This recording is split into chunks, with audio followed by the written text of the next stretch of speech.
ஆளுமைமிக்க அரசியல்வாதியாக pure politics பயிற்சி பட்டறை நேரடி இணைய வழி வகுப்புகள் உங்கள் சீட்டிற்கு முந்துங்கள் 7338824242.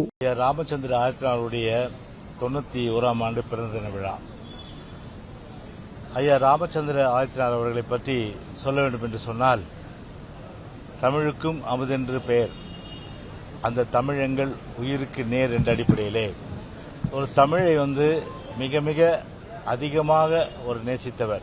தன்னுடைய தந்தை தமிழர் தந்தை சீபா ஆயத்தினாருடைய வழியில் தமிழை வளர்க்க வேண்டும், பட்டி தொட்டி எல்லாம் பரப்ப வேண்டும் என்ற வகையிலே தந்தையாருடைய அந்த கடமை 50 ஆண்டு காலமாக மாலை முரசு அந்த பத்திரிகையை பொறுப்பேற்று பட்டி தொட்டியெல்லாம் தமிழை வளர்த்த பெருமை, தமிழை கொண்டு சேர்த்தவர் ஐயா ராமச்சந்திர ஆயத்தினார் அவர்கள். குறிப்பாக ஒரு எளிமையாகவும் அதே நேரத்தில் ஒரு பண்பாளராகவும் பழகுவதற்கு இனிமையான அந்த குணம் கொண்ட ஒரு நல்ல ஒரு சிறந்த ஒரு பண்பாளர் என்றுதான் நிச்சயமாக இந்த நேரத்தில் நாம் குறிப்பிட்டாக வேண்டும். அதுவும் நாங்கள் எல்லாம் சிறு வயதிலே, அதாவது 1965களில் என் தந்தை மாநகராட்சி மன்ற உறுப்பினராக இருந்த காலகட்டத்தில் அப்போது நிறைய பத்திரிகை கிடையாது. அப்போது பார்த்தீங்கன்னா காலை பத்திரிகைகள் ஒவ்வொரு வீட்டிலும் தினத்தந்தி இருக்கும், மாலை பத்திரிகைகள் மாலை முரசு இருக்கும்.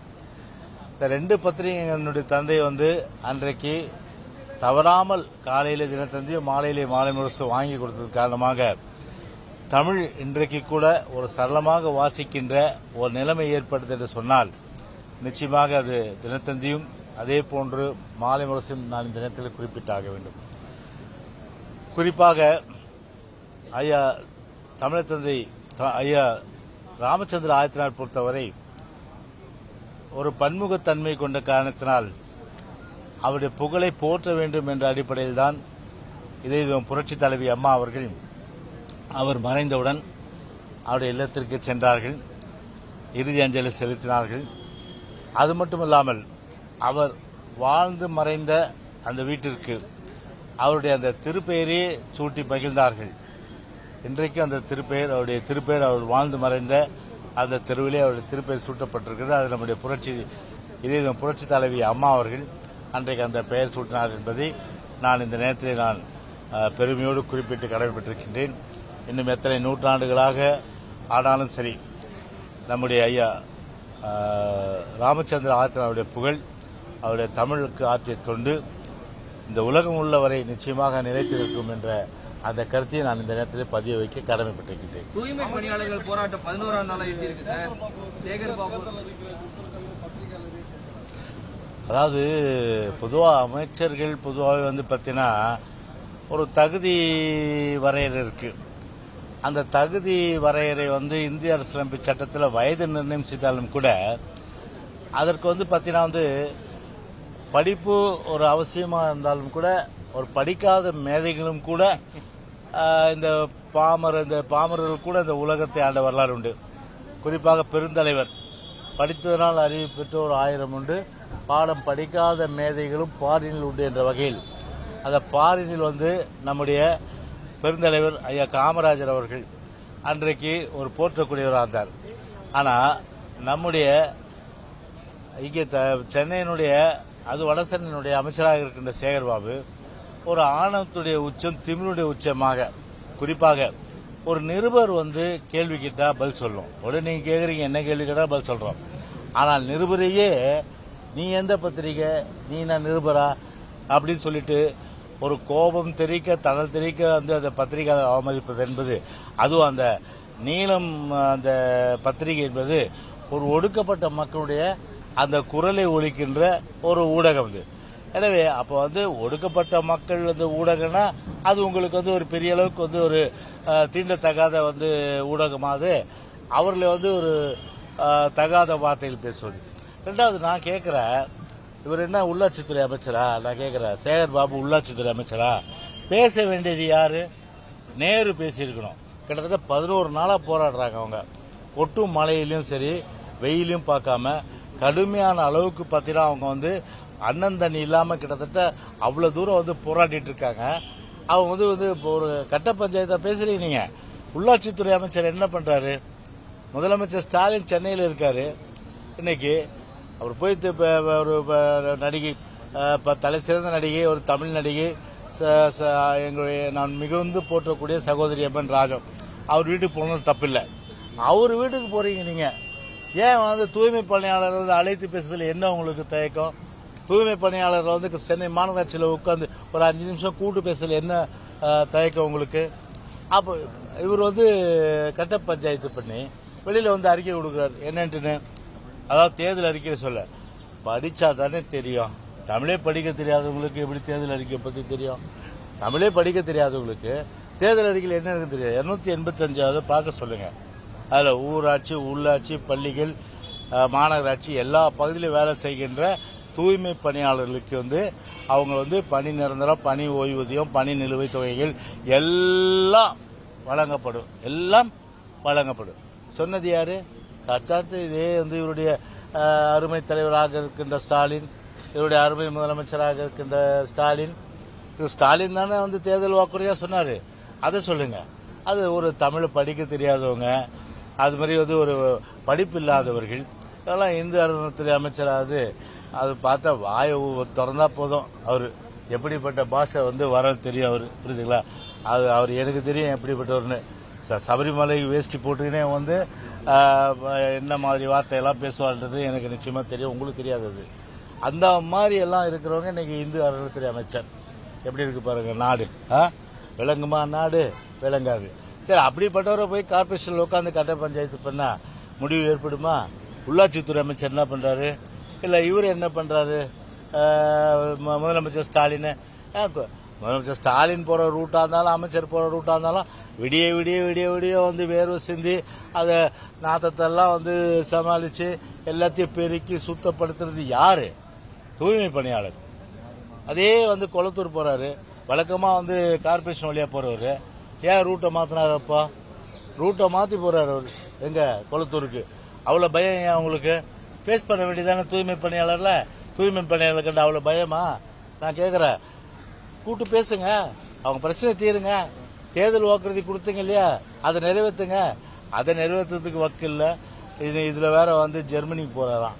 ஜெர்மனி ஏற்கனவே ஜெர்மனி, அமெரிக்கா, அதே போல வந்து சிங்கப்பூர், துபாய் போனாரு. அப்படியே நாடு அப்படியே செலுத்து. இன்னைக்கு வந்து தமிழ்நாடே பார்த்தா இன்னைக்கு சிங்கப்பூர் ஆயிடுச்சு, தமிழ்நாடே பார்த்தா துபாய் ஆயிடுச்சு, தமிழ்நாடே பார்த்தா ஜெர்மனி ஆயிப்போச்சு, தமிழ்நாடே பார்த்தா யுனைடெட் ஸ்டேட்ஸ், அதாவது அமெரிக்கா மாதிரி ஆயிப்போச்சா? நாட்டில் வேலை இல்லாத நாட்டை ஒழிஞ்சிச்சா? தேனும் பழம் ஆறு ஓடுதா? வேலை எல்லாருக்கும் கிடைச்சிச்சா? 5 லட்சம் பேருக்கு ஒவ்வொரு வருஷத்துக்கு ஒரு லட்சம் பேருக்கு வேலை தந்தாரா? சொல்லுங்க. தென் மாவட்டத்தில் போய் வாய்க்கிலேயே பேசுறேன்னு. நாங்க ஆட்சிக்கு வந்து பார்த்தா தென் மாவட்டத்தில் வேலையில்லா திண்டாட்டம் ஒழிஞ்சு வச்சுருக்கேன். தென் மாவட்டத்தில் இருக்கிற இளைஞர்கள் தயவுசெய்து புரிஞ்சுக்கணும், கேட்கணும். உங்களுக்கு எல்லாம் வேலை கிடைச்சிச்சா தம்பி? வேலை கொடுத்துட்டாங்களா? வருஷத்துக்கு 1 லட்சம். கவர்மெண்ட்லயே 3.5 லட்சம் வேலை இருக்குது. பப்ளிக் சர்வீஸ் கமிஷன்ல 10,000 8,000 எடுக்கிறீங்க. யானை பசிக்கு சோள பொறின்ற மாதிரி. அது வந்து ஃபில்அப் பண்றதுக்கு வக்கில்ல. ஆண்டுக்கு 1 லட்சம் வேலை தரீங்க. நீ வெள்ளை அறிக்கை கொடுங்க. ஏற்கனவே வெளிநாடு சுற்றுப்பயணம் எல்லாம் பண்ணீங்க, அதுக்கும் வெள்ளை அறிக்கை கொடுக்கல. எவ்வளவு பேர் வேலைக்கு வச்சோம், இன்டைரக்ட் எம்ப்ளாய்மெண்ட் எவ்வளோ, டைரக்ட் எம்ப்ளாய்மெண்ட் எவ்வளோ, தமிழ்நாட்டில் வந்து எத்தனை பேருக்கு வந்து வேலை வாய்ப்பு கிடைச்சது வெளிப்படையா சொல்லிட்டு போங்க. அதை சொல்றது வக்கில்ல. மீடியா வச்சுக்கிறது, யூடியூபரை வச்சுக்கிறது, பணத்தை கோடி கூட செலவு பண்ணி ஒரு இமேஜ் அப்படியே வந்து பில்டப் பண்றது.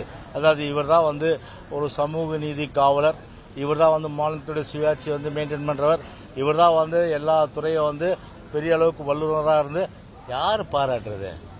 அப்பா புள்ளைய பாராட்டுறது, புள்ள அப்பாவை பாராட்டுறது, அமைச்சர்கள் முதலமைச்சர் பாராட்டுறது. இதானே உலக நாடுகளை பாராட்டுச்சு ஸ்டாலினா? நான் கேட்கிறேன், உலக நாடுகள் பாராட்டுச்சா? எங்க பாராட்டுச்சு? ஏதாவது ஒரு எடுத்து கொடுங்க. இதை மாதிரி வந்து உலக அளவில் வந்து சர்வே பண்ணாங்க. அதில் இந்தியாவில் பார்த்தா பெஸ்ட் ஸ்டேட் இன் தமிழ்நாடு, ஹைஜீனிக்ல, சுகாதாரத்தில், அதே போன்று வந்து இன்ஃப்ராஸ்ட்ரக்சர்ல, அதே போன்று தொழில் வளர்ச்சியில, அதே போன்று மருத்துவத்துறையில எல்லா துறையும் நாரி கிடக்குது. துறை தோறும் பார்த்தா ஊழல் மலிஞ்சு கிடக்குது. ஊழலுடைய ஒட்டுமொத்த உருவமா இன்னைக்கு வந்து திமுக இருக்க நிலையில இன்னைக்கு பணம் சம்பாதிக்கிறீங்க. ஆனா தூய்மை பணம் என்ன பாவம் பண்ணாங்க சொல்லுங்க? அவங்க என்ன எல்லாம் பார்த்தா ஒடுக்கப்பட்ட மக்கள்.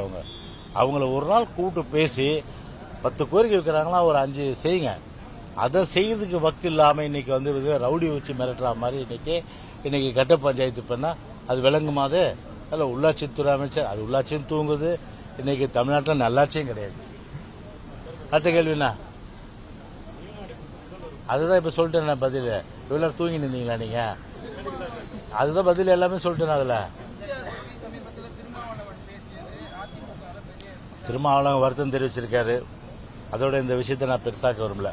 ஆனா அன்பு நண்பர் திருமாவளவனுக்கு நான் சொல்றேன், எனக்கு ரொம்ப க்ளோஸ் தான் எனக்கு. ஆனா தலைவரை பத்தி அம்மாவை பத்தி பேசினா விட மாட்டான். அது யாரா இருந்தாலும் சரி, அதிமுக தொண்டன் எவனும் விட மாட்டான். தயவுசெய்து இனிமேல் நிறுத்தி. இப்போ உங்களுக்கு தலைவரே திரு கருணாநிதி தான். யாருக்கு? டிஎம்கேக்கு தலைவர் கருணாநிதி. ஆனா திருமாவளவனுக்கு தலைவர் இப்போ கருணாநிதி ஆயிட்டார். இன்னைக்கு கருணாநிதி புகழ் பாடுங்க, கருணாநிதியுடைய இதை துதிப்பாடுங்க.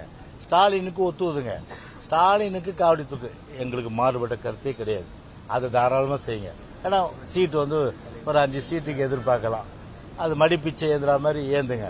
ஆனால் அதுக்காக கருணாநிதியை தூக்கி வச்சு பேசிட்டு புரட்சி தலைவரை அருமை நண்பர் திருமாவளவர்களை கேட்கிறேன். அவமரியாதை பண்றதுல அம்மா அவமரியாதை எந்த விதத்தையும் நியாயம். இனிமேல் தயவுசெய்து பேசாதீங்க. அவரை பத்தி தெரியுமா? நான் கேட்கிறேன். நீங்க சரி ஒடுக்கப்பட்ட மக்களை பத்தி நீங்க பேசுறீங்க. இன்னைக்கு நான் சொல்றேன், அன்னைக்கு கர்ணம்னு ஒரு போஸ்ட் இருந்து தெரியுமா? அன்னைக்கு கர்ணம், ஒவ்வொரு கிராமத்திலும் கர்ணம். யார் இருப்பா? ஒடுக்கப்பட்ட மக்கள் இருந்தாங்களா? கர்ணமா? இல்ல பிற்படுத்தப்பட்ட சமுதாய மக்கள் இருந்தாங்களா? இல்ல மிகவும் பின்பற்றவர் இருந்தாங்களா? இல்ல சீர்மரபினர்கள் இருந்தாங்களா? யார் இருந்தா? அந்த கிராமம் 12,000 கிராமத்துக்கு அந்த கிராமத்தை சார்ந்த உயர்ந்த ஜாதி தான் இருந்தது. அத ஒரே கையெழுத்துல அந்த மாதிரி கூடாது, சமூக நீதி வேணும்னு சொல்லிட்டு 12,000 பஞ்சாயத்திலையும் ஒடுக்கப்பட்ட மக்கள், அதாவது ஆதி திராவிடர்கள், பழங்குடியினர்கள், அதே போன்று பிற்படுத்தப்பட்டவர்கள், மிகவும் பின்தங்கியவர்கள், சீர்மரபினர்கள், அத்தனை பேர் வர்றதுக்கு யார் காரணம்? இன்னைக்கு இப்ப அன்னைக்கு கர்ணம் வில்லேஜ் முனிசிபல் போய் இன்னைக்கு வில்லேஜ் அட்மினிஸ்ட்ரேட்டிவ் ஆபீசர், அந்த ஆபீசர் என்ற பேர் சாதாரண குடிமக்கள் கொடுத்த ஒரு மகான் யாரு? புரட்சி தலைவர் எம்ஜிஆர். அதை மறந்துட்டு பேசலாமா? அருமை நண்பர் திருமா, மறந்துட்டு பேசாத. அப்புறம் அதுக்கு முன்னாடி ஒடுக்கப்பட்ட மக்களுக்கு ப்ரொமோஷனே கிடையாது. ப்ரொமோஷன் இல்ல, எந்த டிபார்ட்மெண்ட்ல கிடையாது. ஆனா அந்த ஒடுக்கப்பட்ட மக்கள் கூட எல்லா டிபார்ட்மெண்ட்லயும் ப்ரொமோஷன் வர முடியும் என்ற அந்த நிலைக்கு பாத்தீங்கன்னா இன்னைக்கு கொண்டு வந்தவர் புரட்சி தலைவர். ஒரு கையெழுத்துல போட்டு அதை கொண்டு வந்தார். மறந்து இல்லாம திருமா, அன்பு நண்பர் திருமா, அதை மறக்காது. அது இத மாதிரி 31% இருந்த இடஒதுக்கீடு ரிசர்வேஷன் 50% ஆக்கினாரு. யாரு? திரு கருணாநிதி ஆக்கினாரா? கருணாநிதி என்ன பண்ணாரு? 50 30 20 ஆக்கினாரு. 50 30 20 ஆக்கினாரு. ஆனா புரட்சி தலைவர் எம்ஜிஆர் 31 50 ஆக்கினாரு. 31 50 ஆக்கி பிற்படுத்தப்பட்ட சமுதாயம், மிகவும் பின்தங்கியவர்கள், ஆதிராளர்கள், பழங்குடியினருக்கு 18+1 19. அது தவிர 31 + 31 50 ஆக்கி சமூக நீதி நிலைநாட்டியவர். ஒன்லைட் அது என்ன உயர்ந்த ஜாதியா? கிராமங்களில் பார்த்தீங்கன்னா ஆதிராளர் வசிக்கின்ற பகுதிகள் மின்சாரம் கிடையாது, படிக்க முடியாது, வெளிச்சம் இல்லை. அவங்களுக்கு எல்லாருக்கும் வெளிச்சத்தை கொடு சொல்லி எல்லா கிராமத்துக்கும் ஒன்லைட் சர்வீஸ் ஃப்ரீயா கொடுத்தவர், இலவசமா கொடுத்தவர் புரட்சி தலைவர் எம்ஜிஆர். இப்படி நான் சாதனைகள் சொல்ல முடியும், மணிக்கணக்கில் இப்படி சொல்ல முடியும். ஆனால் அதெல்லாம் இப்படி இவ்வளவு தூரம் வாழ்க்கை தரம் உயர வேண்டும், அவர்கள் சமூக கல்வி பொருளாதாரத்தில் உயர வேண்டும் என்பதற்காக புரட்சி தலைவரை கொச்சைப்படுத்தி ஒரு குறுகிய வட்டத்தில் அடைத்தார். நிச்சயமாக திரும்ப நண்பர்களே, வரலாறு உங்களை மன்னிக்காது. அதனால இனிமே தயவுசெய்து புரட்சி தலைவரை பற்றியும் புரட்சி தலைவி பற்றியும் எக்காரணத்தை கொண்டு பேசாதீங்க. அதான் நாங்கள் விடுக்கிற வேண்டுகோள். ஓகே.